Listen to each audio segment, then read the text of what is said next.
కడాయి పెట్టి కడాయిలో ఆయిల్ వేస్తున్నాను. ఇప్పుడు దీంట్లో సన్నగా తరిగిన ఉల్లిపాయ ముక్కలు, పచ్చిమిర్చి, పసుపు, కొంచెంగా సాల్ట్ వేసి బాగా ఫ్రై చేయాలి. ఇప్పుడు దీంట్లో టమాటో ముక్కలు వేస్తున్నాను. శుభ్రం చేసి ఉంచిన రొయ్యలు వేస్తున్నాను. కారం, గరం మసాలా, ధనియాల పొడి, రుచికి తగినంత ఉప్పు వేసి అల్లం వెల్లిపాయ పేస్ట్ వేసి బాగా కలపాలి. ఈ రోజు నేను బ్యాచిలర్స్, బిగినర్స్ ఈజీగా చేసుకునేలాగా రొయ్యలు ఇగురు అయితే తయారు చేయబోతున్నానండి. ఇప్పుడు మూత పెట్టి ఒక 5 నిమిషాలు అలా వదిలేయండి. ఇప్పుడు మూత తీసి చూస్తున్నాను. ఒక 5 నిమిషాల తర్వాత చాలా వరకు నీళ్లు వచ్చాయి, చూసారా? ఇలా ఉంటే చాలు. ఇప్పుడు దీంట్లో కొంచెంగా నీళ్లు వేస్తున్నాను.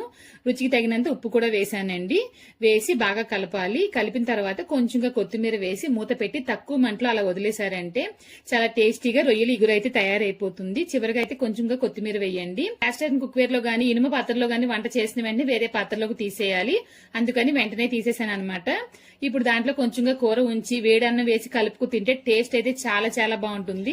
నెక్స్ట్ మీకు ఏ రెసిపీ కావాలని మర్చిపోకుండా నాకు కామెంట్ లో చెప్పేయండి.